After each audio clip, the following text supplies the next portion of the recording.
Très bien. Bon, parfait. Donc on remercie à cette occasion les services de la trésorerie, notre adjoint aux finances, l'ensemble de nos services municipaux sur l'exécution de ce budget. Affectation des résultats, c'est également Jean-Louis L'Enfant qui nous les présente. Oui, donc, comme vous le savez, la loi comptable exige que, si l'excédent de fonctionnement le permet, on consacre par priorité la couverture du besoin de financement. Donc on a vu que ce besoin de financement était de 616 776. Donc, je vous rappelle l'excédent de fonctionnement qui est dégagé, l'excédent global, l'excédent de l'exercice plus report à nouveau, qui s'élève à 1 291 374 et 70 centimes. Donc, l'excédent d'investissement, s'élevait à 94 595 et 77 centimes. Les restes à réaliser, la contraction des restes à réaliser de recettes et de dépenses d'investissement était à moins 616 776.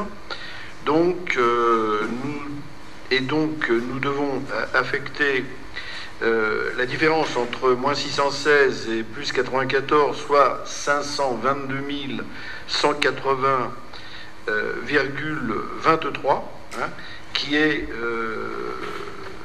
le véritable déficit d'investissement. Donc nous l'affectons à l'article 1068 que nous retrouverons au budget primitif en mars, et la différence, donc sur le 1 291 374 70, la différence de 769 194 et 47 centimes sera, cette différence, remise en report à nouveau. Ce fera une recette de la section de fonctionnement. Est-ce qu'il y a des questions sur ces affectations de résultats? C'est une décision simple, c'est l'occasion peut-être de regarder l'évolution au cours des dernières années, de faire une projection. On l'avait évoqué lors du débat d'orientation budgétaire. Comme vous le voyez, là, d'une année sur l'autre, on va se retrouver avec un excédent qui est abaissé d'environ 100 000 euros. Un certain nombre d'anciens élus autour de cette table se rappellent aussi qu'on avait, lors des années précédentes, des 900 000, des 1 million, des 1 million 100, des 1 million 2. Donc, grosso modo, on se retrouve avec une érosion continue de ces excédents de fonctionnement. Et on sait qu'à partir de l'année 2015, compte tenu des efforts budgétaires à produire à l'échelle de l'État et des collectivités locales, on aura une réduction de notre DGF de 15% l'an, chaque année, dans les 3 années qui viennent, ce qui représentera environ 600 000 euros pour une commune comme l'Aravoir. Ce qui signifie très concrètement, quand on voit que là on dégage un solde excédentaire de 769 000, qu'on arrivera quasiment à aucun excédent. Ça signifie qu'il nous faudra continuer à gérer d'abord notre budget de fonctionnement avec beaucoup d'attention. Et quand je dis beaucoup d'attention, c'est dans notre organisation interne, mais beaucoup d'attention aussi dans la relation avec la population. Parce que ce qui était possible hier ne le sera pas demain. Il faut savoir dire la vérité à nos concitoyens. Nous sommes tous engagés dans un mouvement de réduction de la dette publique. Les collectivités ne font pas exception. Et donc, nous aurons des choix importants à faire dans le cadre de notre budget de fonctionnement. Ça va avoir un effet direct également sur le budget d'investissement, puisque quand la commune pouvait dégager au début des années 2000 plus d'1 million d'euros d'autofinancement en dehors même de l'excédent, aujourd'hui elle est plutôt à dégager 400 à 500 000. Donc c'est en 10 ans, moitié moins d'autofinancement pour l'investissement. Donc moins d'excédent, un excédent qui va être ramené à zéro en 3 ans, moins d'autofinancement. Il nous faudra réfléchir à une autre échelle. Le débat d'orientation budgétaire de Chambéry Métropole a eu lieu la semaine dernière, où grâce à des choix budgétaires importants, il sera probablement pas nécessaire d'augmenter les impôts à l'échelle de l'agglomération, ce qui est une très bonne nouvelle, parce qu'évidemment la situation la plus simple, ou la solution la plus simple, sera d'appuyer sur un bouton et d'augmenter les impôts. Mais le but, c'est pas de rembourser la dette de l'État en augmentant les impôts locaux. Donc c'est plutôt à nous de faire les efforts. En revanche, il faut que nous prenions à bras-le-corps la question de la mutualisation. On l'a évoqué tout à l'heure avec Marc Chauvin, des groupements d'achat à l'échelle de l'agglomération pour faire des économies, mais aussi un certain nombre de compétences que nous devrons assumer en commun. On va évoquer tout à l'heure le CSU de la vidéoprotection, mais bien au-delà, il y a des compétences nouvelles qui devront être assumées à l'échelle de l'agglomération. J'ai plaidé la semaine dernière aux côtés de Marc et de Françoise et de Chantal à Chambéry Métropole pour que nous mettions plusieurs scénarios sur la table. Un scénario de mutualisation et de prise de compétences nouvelles avec pêle-mêle les équipements sportifs, les équipements culturels, l'action sociale, beaucoup de dispositions en matière aussi de développement économique qui devraient être assumées à l'échelle de l'agglomération. Il y a une deuxième orientation qu'il nous faut avoir à l'échelle de l'agglomération, c'est étudier les scénarios de métropolisation, parce qu'on sait que plus on rapproche les compétences des communes et meilleur sera notre DGF, en tout cas la réduction de notre DGF sera moindre, mais plus on rapproche aussi à l'échelle des agglomérations les formats métropolitains, et plus nous pourrons préserver aussi de la DGF. C'est-à-dire qu'il y a plusieurs modèles possibles. Il y a un modèle qui est aujourd'hui en train de s'imposer sur l'agglomération d'Annecy, qui est celui de la commune nouvelle, où là c'est la fusion des 13 communes autour d'Annecy qui est proposée. Je ne sais pas ce que sera la décision souveraine des communes à ce moment-là, mais en tout cas c'est un scénario. Moi je pense qu'il ne faut pas l'écarter, parce que si on commence à mettre des tabous un peu partout, on n'aura pas de débat intéressant. Donc il y a le scénario de la commune nouvelle. À titre personnel, je ne suis pas très favorable compte tenu des identités très différenciées qu'il peut y avoir à l'échelle de Chambéry Métropole, selon qu'on ait une petite commune du plateau de la Lesse ou qu'on ait une commune suburbaine de Chambéry. Il y a un deuxième scénario qui est celui du rapprochement avec d'autres agglomérations, c'est-à-dire il y a le chemin du rapprochement entre Chambéry Métropole et la Calbe, et peut-être le rapprochement entre la Calbe, Chambéry Métropole et Cœur de Savoie, pour qu'on ait une communauté d'agglomération de plus grande taille. Si on regarde notre positionnement au sein de la région Rhône-Alpes aujourd'hui, entre Grenoble, Lyon et Genève, qui sont des agglomérations à plus d'1 million d'habitants, c'est vrai qu'aujourd'hui on a une intercommunalité qui fait 120 000, et qui donc, même si c'est la plus belle et à laquelle nous sommes le plus attachés, elle ne fait pas le poids dans cette triangulation rhône-alpine. Il y a un scénario de pôle métropolitain à l'échelle Chambéry-Annecy, pôle métropolitain qui, là, nous permettrait de travailler à l'échelle quasiment de 400 000 habitants, sur lesquels pourraient remonter des compétences comme celle du développement économique, parce que le chef d'entreprise qui cherche à s'implanter en Savoie ne regarde pas ce que sont les frontières des établissements publics de coopération intercommunale entre Rumilly et Montmélian. La question des transports, parce que c'est forcément dans l'organisation du transport public une échelle de réflexion qui est beaucoup plus pertinente à l'échelle des deux agglomérations Chambéry-Annecy. C'est évidemment l'échelle pertinente aussi pour la question de l'urbanisme, puisqu'on ne peut pas avoir de développement différencié à l'échelle d'une agglomération de 400 000 habitants. Donc toutes les pistes vont être envisagées par les services financiers de la communauté d'agglomération, et on reviendra évidemment devant chaque conseil municipal pour que les différents scénarios soient présentés. C'est une période qui est à la fois inquiétante, parce que nécessité financière va nous obliger à faire loi, mais en même temps c'est une période qui est complètement passionnante, parce que tous les non-choix qui ont été faits au cours des 20 dernières années parce que les collectivités n'ont pas su se réformer, n'ont pas su s'organiser, n'ont pas su se structurer, à la différence d'autres administrations européennes, ou évidemment du secteur privé, qui, quand il rentre en période de crise, sait se réorganiser, se restructurer, se rationaliser, vont devoir être tranchés aujourd'hui. Et ensemble, on va vivre certainement un mandat intense dans les choix que nous devrons réaliser.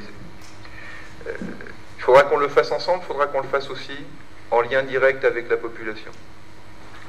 Parce que les uns et les autres, on va devoir travailler sur des sujets techniques, complexes, mais il ne faut pas qu'on oublie qu'il y a des citoyens derrière. On n'a pas à devenir des élus experts où on prendrait des décisions tout seul, sans les expliquer. Je pense que chacun aujourd'hui, parmi nos concitoyens, est persuadé qu'il va nous falloir faire des choix, qu'il va falloir changer les choses.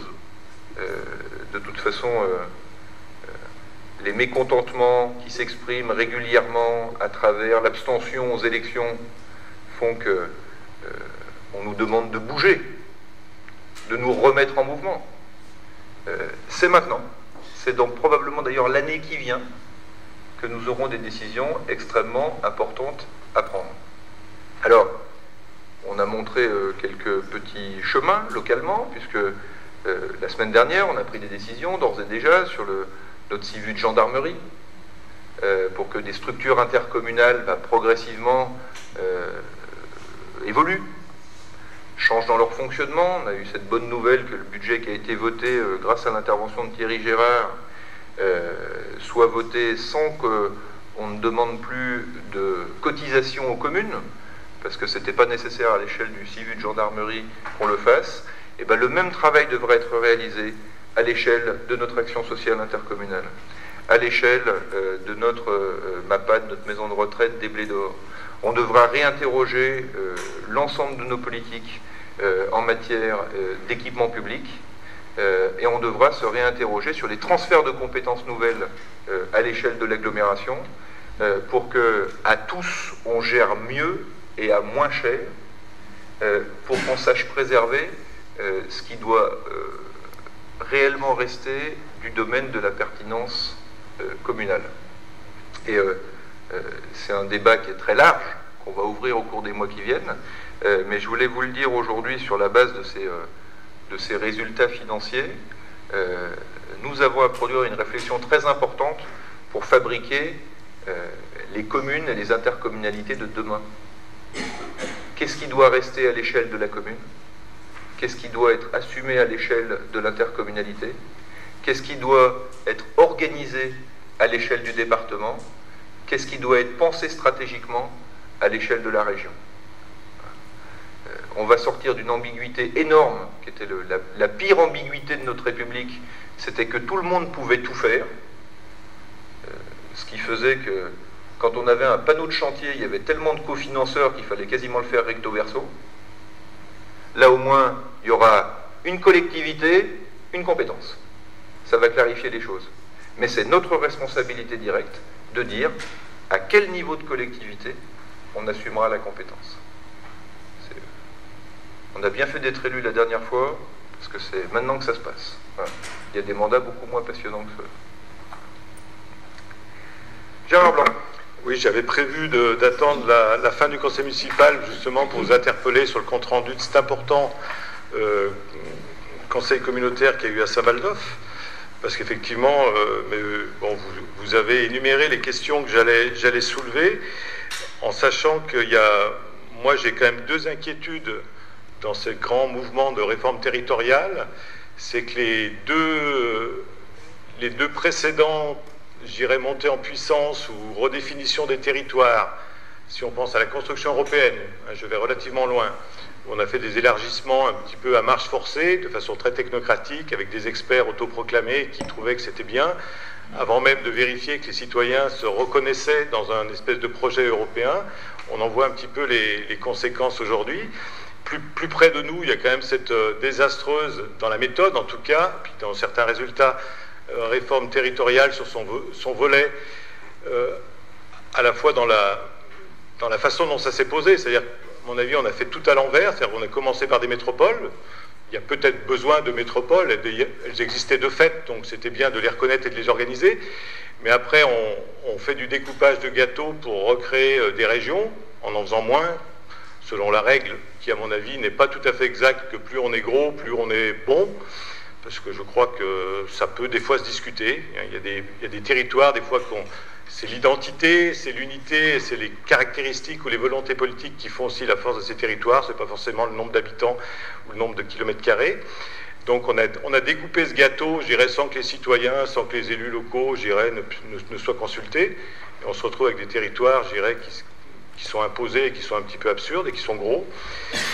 Et puis, troisième exemple, moi, qui me rend inquiet, c'est justement, par exemple, quand dans la réforme territoriale, avant même donc d'avoir voté les compétences des différents territoires et les ressources de ces territoires, on a fait ces découpages. Alors, à mon avis, on a fait complètement les choses à l'inverse. Et puis là, au niveau du département, depuis des décennies, il y a des gens qui alertent sur la complexité, sur ce fameux millefeuille territorial. Et on pouvait penser que l'échelon départemental, notamment dans les milieux urbains, était un échelon qui devait être amené à s'effacer au profit des intercommunalités pour ce qui était de la proximité, et puis peut-être du régional pour ce qui est des grandes organisations territoriales. Et puis au fil des mois et des années, puisque il y a eu plusieurs porteurs de ce projet, je dirais les espèces de corporatisme politique, c'est-à-dire les différentes fédérations d'élus, ont fait que finalement, à force de compromis et de compromis, on se retrouve encore à quelques semaines d'élections pour ce qui s'appelle maintenant des conseils départementaux, puis le conseil général, mais sur lequel on ne connaît pas les compétences et où on sait très bien que c'était uniquement le résultat d'un compromis, le maintien de ces conseils généraux, et donc on va avoir des organismes un petit peu bâtards et la simplification annoncée n'aura pas lieu. Et les économies annoncées n'auront d'ailleurs probablement pas lieu tout de suite en tout cas. Donc voilà, je suis un petit peu inquiet, même si je partage avec vous le souci de trouver les bonnes méthodes. Et ce deuxième souci qui est fondamental, c'est de remettre de la démocratie de proximité dans tout ça. Parce que, y compris sur un plan local, mais on en parlera puisque ça fait partie d'un point de débat, le résultat de la consultation sur la vidéo protection, surveillance, comment on voit les choses, montre que la crise est profonde, que le fossé est profond et qu'il faut vraiment s'interroger, mettre en place des choses assez fortes pour redonner confiance, pour redonner goût à cet engagement démocratique. Voilà, et donc je pense vraiment que c'est un souci qu'on doit avoir en permanence, et de voir comment associer, et puis de tenir compte de ce qu'on appelle les bassins de vie, mais c'est peut-être même un terme maintenant qu'il faudrait presque remplacer par des espèces de réseaux de vie, parce que notre société, je pense, est devenue très complexe et les individus ont des modes de vie assez différents, et donc les modes de déplacement sont différents d'une personne à une autre. Donc il faut vraiment que ces territoires collent au concret, au réel de ce que les gens vivent, et non pas à des espèces de logiques administratives comme on a fait jusqu'à maintenant, parce que sinon on est en décalage complet. À l'ère d'Internet, je dirais le territoire physique, ça ne veut plus dire grand-chose des fois par rapport pour beaucoup de nos concitoyens. Voilà. On a évoqué tout à l'heure les comités de quartier. Je pense qu'il faudra aussi, mais ce sera l'objet de la discussion qu'on aura via ce règlement intérieur, réfléchir justement pour peut-être investir encore un peu plus cette espèce de pédagogie de la proximité, c'est-à-dire, c'est pour ça que quand on parlait de budget et que pour l'instant il n'était pas question de déterminer des budgets par comité de quartier, moi je pense que ça mérite discussion. Il y a eu des exemples dans le monde entier, le plus célèbre est ensuite Porto Alegre, où le fait de définir une enveloppe budgétaire sur un quartier, et évidemment de définir les règles d'utilisation et les champs de compétences pour qu'on ne crée pas des mini-féodalités qui prennent les compétences qui sont celles que le suffrage universel nous a données. Mais c'est un bon exercice démocratique parce que ça montre à des citoyens qui sont souvent dans la contestation que quand il s'agit de construire du consensus et d'avancer un projet, de découvrir, je dirais, toutes les difficultés juridiques, politiques, financières. Voilà, c'est peut-être des bons travaux pratiques de la citoyenneté, et donc c'est peut-être à y réfléchir, hein, en avançant pas à pas et en le faisant peut-être avec des comités de quartier qui seraient volontaires, peut-être pour en faire l'expérience. Voilà, donc de la clarté, de la démocratie, et puis avancer avec les citoyens, parce que sinon, effectivement, je crois qu'on se prépare des lendemains difficiles, politiquement. Très juste. D'autres interventions sur le sujet? Bon, ben, je vais me mettre aux voix, mais il ne faut pas être inquiet. Il faut être optimiste. Et conscient, mais pour la première fois, même si effectivement la réforme territoriale est faite à l'envers, on est d'accord, ça laisse aux élus locaux la possibilité d'imaginer. Parce que, vous voyez, demain, comme les élections départementales arrivent, il y aura des enjeux extrêmement importants pour savoir, à l'échelle du département, comment seront gérées les compétences du département et celles de la région. On sait, je prends un exemple très concret, que la compétence de développement économique, qui est celle qui intéresse le plus nos concitoyens, parce que c'est celle qui est pourvoyeuse d'emploi. La compétence de développement économique doit relever de la région. Il ne faut pas qu'on soit démagogue. On a besoin que ce soit la région qui gère le développement économique. Parce que les grandes stratégies universitaires, les grandes stratégies de recherche, les grandes stratégies de développement de parcs d'activités, les grandes stratégies de marketing territorial relèvent de la région, parce qu'il serait insensé de penser qu'on peut penser à l'échelle d'un petit parc d'activités à la Ravoire, et même à l'échelle de pôle d'équilibre savoyard, ce que peut être un positionnement économique. Pour autant, on aura besoin d'organiser le développement et l'accueil des entreprises sur notre territoire, et les conseillers départementaux qui sortiront des urnes à la fin du mois de mars auront à décider du devenir de l'agence économique du département. C'est-à-dire que, puisque la région a la compétence, elle pourrait faire disparaître, elle pourrait balayer cette agence économique du jour au lendemain et créer une antenne régionale économique sur le terrain, et décider, entre guillemets, à notre place. Je pense qu'il y aura un enjeu immense, dès le mois d'avril, à reconstruire les missions qui seront celles de l'agence économique de la Savoie, pour qu'elle soit l'antenne contractualisée ou conventionnée avec la région sur l'action de développement sur le terrain et à nos côtés. Il en ira de même sur l'urbanisme. On sait que demain, on aura besoin d'une agence d'ingénierie territoriale qui remplacera l'État, parce que la DDE, progressivement, a abandonné toute forme de conseil aux élus locaux, et dans des sujets qui sont toujours plus complexes sur le terrain, on a besoin de ce conseil pour remplacer l'État qui s'est éloigné.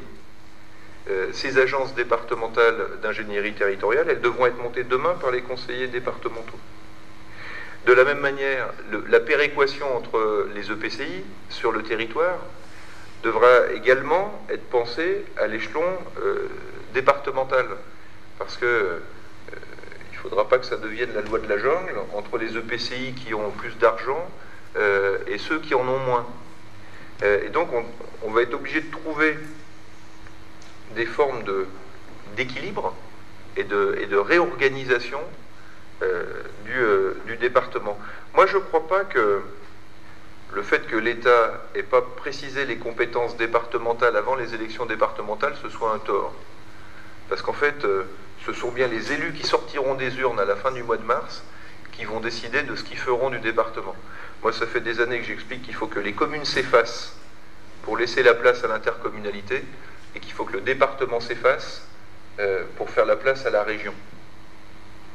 En revanche, à l'échelle de bassin de vie, à l'échelle des grands territoires, et c'est le cas de la Savoie et même des Savoies, on sait qu'on doit avoir un grand conseil départemental qui est un conseil des intercommunalités sur le terrain, pour veiller à ce qu'il y ait des cohérences, et selon qu'on habite en Tarentaise, dans l'avant-pays savoyard ou à Chambéry Métropole, et au sein de Chambéry Métropole, selon qu'on habite à Laravoir ou à Puygros, y ait un égal accès aux services publics. Donc c'est des questions fondamentales qui sont en train de se poser. Donc c'est pour ça que on ne doit pas être inquiet, on doit dire à nos concitoyens qu'en transparence avec eux, l'élection qui vient au mois de mars, l'élection régionale qui vient à la fin de cette année, et la réflexion que les élus doivent conduire dans les 2 années qui viennent, sont vraiment le moment où on va décider si notre action publique a encore un sens ou pas. Donc il ne faut pas qu'ils hésitent à venir voter, à se mobiliser, à dire leur avis dans le cadre de cette élection, et qu'ils ne poussent pas des espèces de grands cris protestataires, uniquement protestataires, parce que là, ça ne servira à rien au moment où, justement, la République est à réinventer. Je mets ce rapport aux voix. Est-ce qu'il y a des oppositions sur cette affectation des résultats? Des oppositions, des abstentions, il n'y en a pas.